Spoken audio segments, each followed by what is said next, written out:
Yo, Dad, today's guest for the exclusive interview just for you is Ryan Mullen. He's a professional athlete. He's a cyclist. He's a seven-time Irish national champion and three-time national road race champion.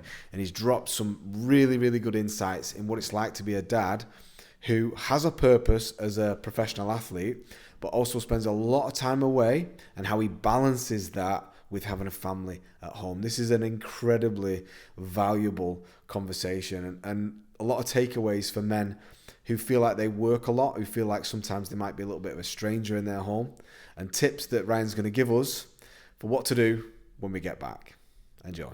So, Ryan, why do men, specifically dads, need to put effort into remaining present somehow when they spend a lot of time working away like yourself?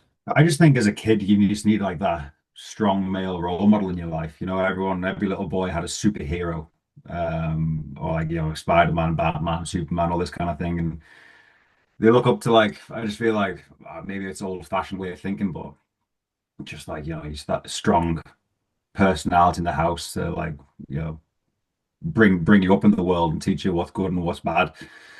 And I'm not saying we're like wives, mums, they don't do that. I'm not saying that, but I just think it's really healthy for your young lad or your daughter to have that figure in their life. And obviously, I'm away a lot, and yeah, I don't. I couldn't put a number on it, but I might see my son 150 days a year, probably, if that. And so that's like half the year that I'm not around, and it's on my mind a lot of the time that like he's not got his dad there with him, like to be that figure to look up to. So yeah, when I'm home, I try and make the most of it and go the extra mile. I like never say no to playtime or put the email off till he's gone to bed. Or like, yeah, I look with my job. Obviously, I've got a lot of time, probably more time than when I'm home than most dads do. So kind of the grass isn't always greener, but like I do get quality time. I'll probably more quality time in the days that I am home than most dads do with their kids. But when I'm home, I try and be that superhero figure that you can look up to. Yeah. Well, as a pro cyclist, you've kind of got an edge there over most dads as well, because you could be like this sort of cycling superhero, right? Yeah, but mate, do you know what's mad? Someone said to me, "You'll be the fit dad at sports day." I am shit at everything apart from cycling. I'm like really fit, like the top 0.1% of the world, probably. Mate, if you ask me to go upstairs, done. I'm done in. I just don't know. The fitter you get on a bike, the worse you get at everything else. Like honestly, walk on the supermarket, I'm just like I'm cooked afterwards. I'm just done. That's really interesting, mate. Yeah. So let's just talk about what I'd like to call the switch. So your life's got like quite a huge contrast. You're competing at the world elite level, cycling, which demands total discipline and control when you're there. Otherwise, you don't win. But home life with a toddler is, as I know, is often chaos, right? Which is a stark contrast to what it would be like at work with your regimes and that. So when you do come home from your trips, when you step through the front door after weeks of intense racing, how do you do what you've just said, where you flip the switch from being like elite athlete mindset to being just like super fun, superhero engaged, present dad in the chaos? And, yeah, it's I don't know when I come home, it's maybe I don't. Maybe other guys in my position, other guys are racing don't have this. But like when I come home, it's like I'm home. I'm safe. I'm not dead. I'm not in hospital. And I don't take it for granted. I don't come home and just I don't want to rest. I want to be at home, be there, like I say, be that be the superhero. And just come back and do all the fun things because like for me, cycling is it's like mentally you're so on all the time. Like when you're racing, you're literally thinking about a million different things at once, and you just honestly try not to just die at times. And then when you come home, you're like, "Ah, I made it, and now I get to enjoy it." It's almost like a reward now, you know. And I didn't really have that feeling until I had my son, and now, yeah, now I have that. It's like it's really nice. It's really nice to come home and have that. It's like it's a distraction away from the sport and the work that is cycling for me. So when I'm like, it's really easy for me to flip that switch. Like, because I look forward to the switch being flipped as soon as I get on the plane or get off the plane and get in the taxi, come home. It's I look forward to it. No, it's like I get it's like a work is work, and I'm when I'm there and I'm away, I'm fully immersed in it. And there's some days where I don't actually get to talk to my son or my wife. Really, I'm just like busy with physio appointments, osteo appointments, meetings for the race, going over the race, key points that I have to be in the front or whatever, um, analyzing weather and wind and all that. And then when I come home, I'm just like, whew, home, let's play. What you're saying there is something that I don't think anyone outside of cycling would ever have considered. It's like gratitude. You flip the switch and become dad now because you're grateful to still be alive. Like I never considered. Yeah, no, it's tapped when I say it out loud, but honestly, it is the mindset for me anyway. It's like I was in Belgium yesterday and the day before racing, and there's like 4 or 5 guys that I'm actually friends with who are in hospital with like broken pelvises and broken femurs. It's just like it's nuts. I never knew it was that deadly. It's almost like you're doing a tour of duty in Afghanistan or something. Like, and you just, Yeah, when you're in Belgium, it is like that. You come back from a tour, like it's heavy on the mind. Just mentally, I'm tired today. I'm not really physically because I'm in like quite good shape, but mentally, I'm just like, "Phew, okay, got a few days now, and then I go again. I'm in France again on Sunday, so so dads could use that gratitude angle like with their own jobs. Let's say you're a scaffolder, yeah, and yeah, you come home. You are lucky to be alive that day because you could have fell off. 100%. I think sometimes you just got to be. I think there is like a gratefulness and an appreciation sometimes that yeah, I got to come home today. And I'm not saying cycling is a deadly, deadly sport. I mean, it can be. Luckily, it's not all the time, but there's a massive risk factor. And I think like policemen when they've gone and done a raid in Manchester, they come back unscathed, they get to go home. It's I think there is like there definitely should be like some element of like gratitude and like don't take it for granted because like you see in the news all the time like freak things happening. And yeah, I think be grateful for what you have and be grateful the fact that you can come home sometimes and these like little eyes looking up and you're thinking no matter what you do, you are their superhero anyway. It doesn't matter what you do. You could be the postman. You're still a superhero in the little one's eyes. Yeah, so using gratitude to flip the switch is a really good tool that we can use. In this community, we focus on more on it's not just like guys putting their arms around each other and having a whinge every now and then. It is tools that we use. So gratitude is a great tool to use, and I'll push that coming forward. Cheers for that. That was really good.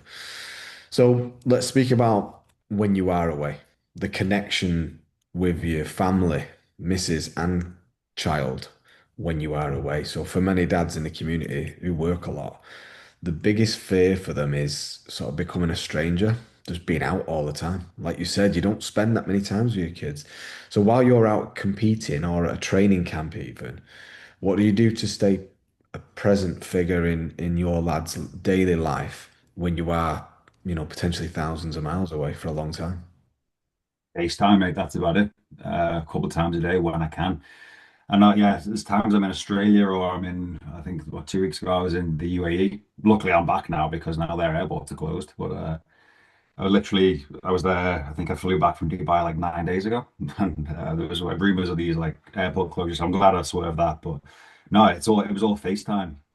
And there was an element where yeah, I've missed more than half his life. If you to look at the days I've been with him, the rest of the days I'm not. Probably yeah, more than half his life I've missed. And there is an element where you're quite sad where you see in those developmental steps, like the couple of first words or first steps or first time pedaling a bike on his own, have not been there. And that is shit. There is no way to sugarcoat that. That sucks. I can't get my son goes to this bike club in Holmfirth, and there's a guy there teaching him how to ride a bike, and I was like, that should be fucking me. But I'm away somewhere, just getting my head kicked in a bike race, just to yeah. Obviously, it's my job, and I'm grateful for my job because it was my dream. I don't resent it, but yeah, it's yeah, watching your son grow up through FaceTime and through a screen sometimes isn't nice. And then there's also the element of like, God, how much screen time is my son getting? There's obviously that like debate now. How much if he's on like FaceTime for 40 minutes a day, it's oh, I'm like quite like yeah. I'm always worried about his eyes as he's looking at me on a screen. I'm like, huh, he was watching TV and I was on FaceTime for half an hour with me. But early on, I really struggle with it because when the kids are so small, every week there's like a massive change, and I'd come back from a race or a big stint away for a month maybe, and I don't even recognize him. And then I think there was one. I think I came back from. I think I was in Argentina a couple of years ago, and I came back and I cried because one, it took him a while to warm up to me again. I obviously missed like a key stage for that 1 month I was away, and I remember sitting there on the floor. He didn't really want anything to do with me. He didn't know me. It felt like, and I was like, that was hard. And then obviously he remembers who you are, kind of thing. But there was definitely he doesn't forget it now. We go on. Like, he looks forward to me coming home, and then the other day he was looking at airplanes in the sky, thinking, "Is that dad? Is that dad?" Um, but yeah, early on, I suffered with it. Yeah, suffered the right word. With cycling clearly being your purpose in life, but then when we have a kids, they become the purpose. That conversation around purpose, how have you balanced which you would deem to be more, I don't want to say important because they're both very important, but which one sort of is going to take a priority? Do you think cycling was so high for so long? Now Gino's come along. Do you think they're kind of balancing each other out? Maybe have you got like an exit strategy? Like, For me, being a dad is the most important thing in the world. That comes way before cycling, always. But obviously, in the meantime, there's a lot of sacrifices as a family we have to make.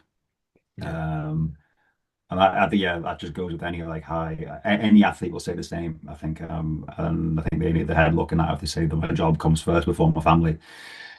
Um, yeah, I also come from like a bit of a background where I was a bit of a broken family, so I think the family emphasis is bigger for me. I really want a strong family because I didn't have it growing up. Um, yeah, no, being a dad for me is hands down the most important thing. And in terms of an exit strategy post sport, like I don't have I don't have one yet. Just take it as it comes. I'm more of a guy. I go with the flow, to be honest. But I'd like to think that with the sacrifices I've made, I've got enough time to be able to then, after my career, to enjoy my family. Because I feel like the sport's taken it away from me a little bit. It's given me a lot, given me great opportunities. It's given us a nice life. But I think I'd like to think that I've earned the time with my family post the career before I need to worry about, you know, the the ideal exit strategy. all right, cool. So do you know when you do get back? When I get back from work, I call it the second shift. It's like I've done a long shift at work and I've got to get myself ready for the second shift, which is walking into the house, the missus downloading her day on me, kids being chaos. He's probably just filled his nappy and it's all my. So I call that the second shift. Like when you get home from work, it's a bit more extreme because it might be a couple of months. But do you consider coming home to the wife and kids being a second shift?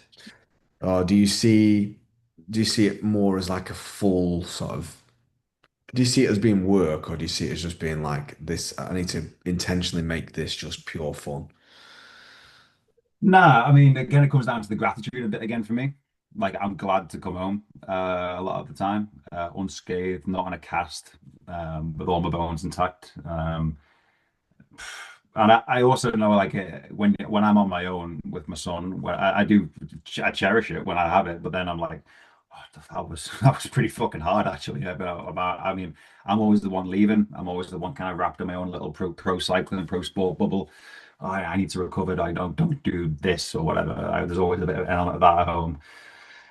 If I've done like a big 6 hour training ride, I might get to swerve the M&S shop or the co-op shop just to stay off my feet for a little bit. But when I come home from like a big race, there is an element of me that I know that I need to give my wife a break and like pick up a bit of the slack. Obviously, I do my share anyway, but like, oh yeah, I'll do this. So yeah, I'll get up at 7. I'll go downstairs. Yeah, I got in at 1 o'clock in the morning, and I'm completely spent from a week, 2 weeks of racing. But yeah, I'll get up at 7. I'll go down with him. I'll play with him. I'll make him breakfast. I'll give you the extra 45 minutes, hour in bed or whatever. Um, So yeah, I do that, and I don't consider it work. I just consider it like, yeah, I'll do my bit because you've done your bit for a long time now on your own solo. And I think there's just like uh, it's just about balance, you know. And I don't begrudge it. I don't find it like a second shift. To be honest, I find it just like, yeah, it's my time now to be a dad. I've been missing being a dad for the last 1 month. It's time to be a dad now, and at the same time, a husband. So yeah, but again, it comes down to that gratitude that sometimes I'm just grateful to come home. Like honestly, I'm after the last 2 days I had racing in Belgium, I'm fucking happy to be on this Zoom call and not speaking from a hospital bed. Yeah. Oh, wow. Yeah, that's really good, mate. Since you brought up your missus there, like a huge part of your success must have been because of the support system at home. Because, like you say, they're the foundation of everything we do, and you know that they're safe at home, and she's doing a great job with Gino. So that helps you just lock in when you're racing and Yeah. right. But does any guilt or emotional debt build up about that? Like, do you ever feel like guilty? And if you do, like, how do you sort of navigate that? And what conversations do you and her have to make sure that this is, a team effort all the time? Yeah, yeah, there's always guilt, always. I have like, yeah, I don't know what the word is. It's sympathetic. I'm quite a sympathetic person. Yeah, when I'm away, and some not all the time, but sometimes I'm there at a five-star hotel, just waking up at 9:30 before my alarm set. My set alarm for 9:45, and I'm thinking, oh, what a luxury. Well, no, I misses up at the crack of dawn, especially when it was earlier, because my son was he's not a talented sleeper. Let's put it that way. I did feel guilty at times. But then there's other days where I'm just like lining up for a race where I know there's like a chance that I could like not finish due to injury or whatever. I'm just like, oh, I'd give anything to be up at 4 o'clock in the morning, just changing an nappy right now. Mm. But it's just like I just flip the mental switch sometimes. Like it's my job, it's my passion, and it was my dream job when I was a kid. Nothing else got a look in. So there's always an element where I'm just like, yeah, this is what I signed up for. I didn't stick around school long enough to become a doctor or a lawyer or solicitor or anything. So here we are. I'm doing battle in a bike race in Belgium somewhere.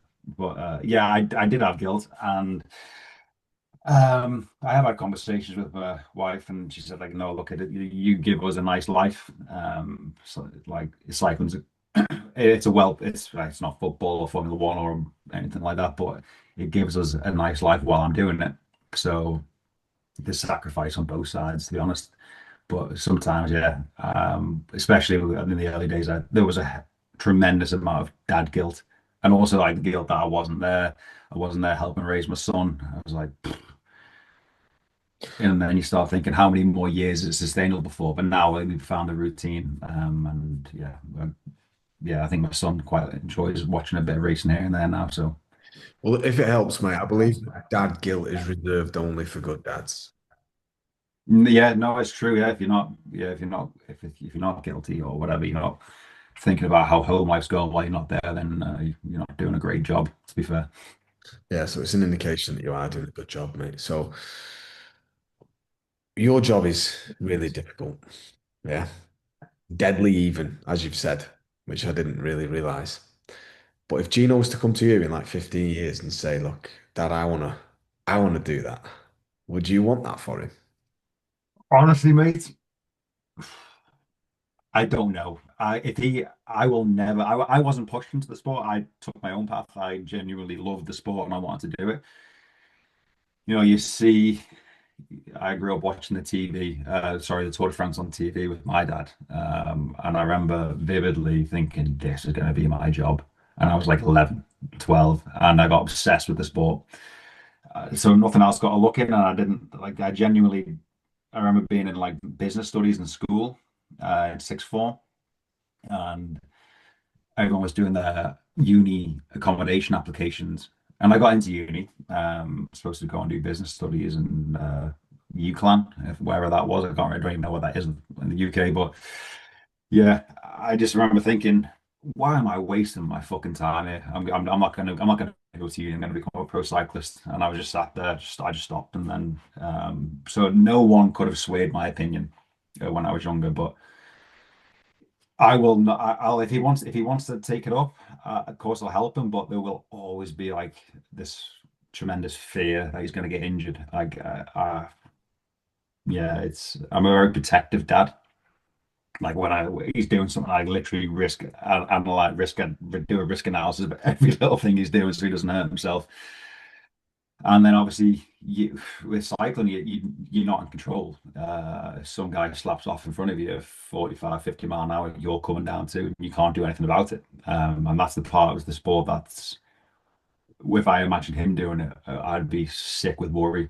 Um, but yeah, and also just like the training, you're sharing, yeah, I say sharing the road, you're using the road with other cars because other cars don't consider you a road user or whatever. And like every day, there's like some kind of problem with a car. Like I don't train with other people. I just train solo because I can't be asked with the grief of like some dickhead on his way to buy milk and he's just angry because his missus pissed him off and now he's got road rage because we're the nearest convenient, vulnerable thing for him to take his anger out on. I don't like that element of the sport, and it's dangerous. It is dangerous. Like people make mistakes, and as a vulnerable road user, you then take the consequences more than the person in the car. And it's happened. I've been hit by cars. Luckily, touch wood, I've not had any serious ones, but I've had run-ins with cars in the past, and through no fault of my own. And it's just like an element of that, like um, yeah, it's again, you're not in control of the situation. I'm not a control freak, but I just mean like you can't control the safety aspect. And yeah, if honestly, if he became a talented snooker player, maybe I'd be way more up for that. But yeah, it's a dangerous sport, and if he wants to, I have the experience to guide him. But it would be no, I won't be pushing it. That's for sure. I guess it's just about waiting to see what purpose arises from them. Because I'm the same. I'm just like waiting. I'm letting him try a load of different things and just see what arises. My dad said to me when I was younger, if you throw enough shit, some will stick. So my Yeah, my approach is to just let him try everything and see what sticks. yeah. I would like him to do a slightly cooler sport. I remember when I was in school being the cyclist, like, well, I mean, I played a bit of rugby, but it wasn't the cool sport to do. Whereas in Europe, it was different. Cycling's quite a big sport in Europe. It's just not really in the UK or Ireland or anywhere like that. But I'd like him to be one of the cooler kids in school. I got a bit of slack. Like I was like 17 and I was like shaving my legs. It's like, yeah, this isn't right, is it? Something's not right here. Cool, man. That was really good. And I think we should leave the dads with what I feel was like the overall message from this, mate. And it was gratitude. I think that just being grateful that you do come home every day, that you have made it, because anything could have happened on the way to work, at work. Yeah. 100%, mate. Yeah, no, I just think it takes the possibility of the family life being taken away from you to make you appreciate it. Like, okay, I'm not in the army. I'm not. Yeah, it's not like a massive high risk job, but you know, I don't get scared doing what I do. It's my job, but like there is always an element of anxiety. Not anxiety is not the right word, but like there's always that threat of like, oh, what if this doesn't go right? I think it takes sometimes it can take that to make you realize that yeah, you've got a lot at home to lose. So when you are home and when you're in the moment, honestly make the most of it. And well, we're all gonna fucking die at some point, but um, yeah, just be there, be in the moment. And yeah, like I said earlier, I had a broken family, and I don't want that for my kid because I've obviously been through that as a kid and like dealt with divorce and you know, yeah, a nasty one that as well. But yeah, it just takes a bit of perspective sometimes. You can come home and then you come home to a nice house, nice warm bed. There's food in the fridge. You put food on the table. Just sometimes just like little things, bit of perspective is all it takes sometimes to be grateful for what you've got and enjoy it and put the effort in. Mega. That was awesome, mate. Really grateful for your time.